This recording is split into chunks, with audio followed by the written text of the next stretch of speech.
તથ્ય પટેલને હાઈકોર્ટથી વધુ એકવાર રાહત મળી છે। ગુજરાત હાઈકોર્ટે વધુ 4 દિવસના હંગામી જામીન મંજૂર કર્યા છે। તથ્ય પટેલના માતાનું ઓપરેશન ન થાય તો તાત્કાલિક સરેન્ડર કરવા પણ હુકમ કર્યો છે। તથ્યના 29 મે રાત્રિના 9 વાગ્યા સુધીના જામીન મંજૂર કરાયા છે।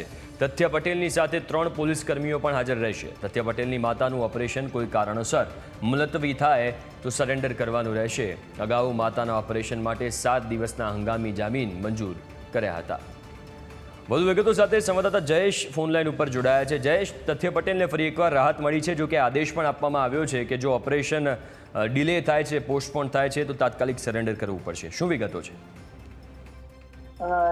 જે પ્રકારે ઇસ્કોન ઓવરબ્રિજ ઉપર અકસ્માત થયો હતો ને 9 જે લોકો છે તેમના મૃત્યુ થયા હતા, ત્યારબાદથી તથ્ય પટેલ છે તેઓ અમદાવાદની જેલમાં સજા કાપી રહ્યા છે, પરંતુ એ વચ્ચે તેમની માતાનું ઓપરેશન કરાવવાનું છે એવું કારણ આપીને તેમણે ગુજરાત હાઈકોર્ટમાં હંગામી જામીન અરજી કરી હતી। ત્યારે અગાઉ ગુજરાત હાઈકોર્ટે 7 દિવસના જામીન મંજૂર કર્યા હતા, પરંતુ એ દિવસ દરમિયાન ઓપરેશન છે તે અમુક મેડિકલ કારણોસર ન થઈ શક્યું અને ત્યારબાદ વધુ 4 દિવસના જામીન છે તેમણે માંગ્યા હતા। ત્યારે ગુજરાત હાઈકોર્ટે એ જામીન છે તે હંગામી 4 દિવસના મંજૂર કર્યા છે।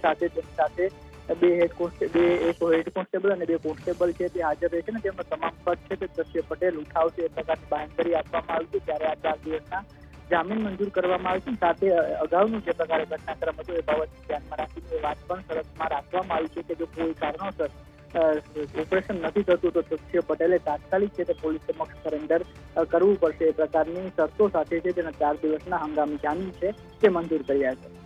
બિલકુલ, આભાર જયેશ વિગતો આપવા માટે।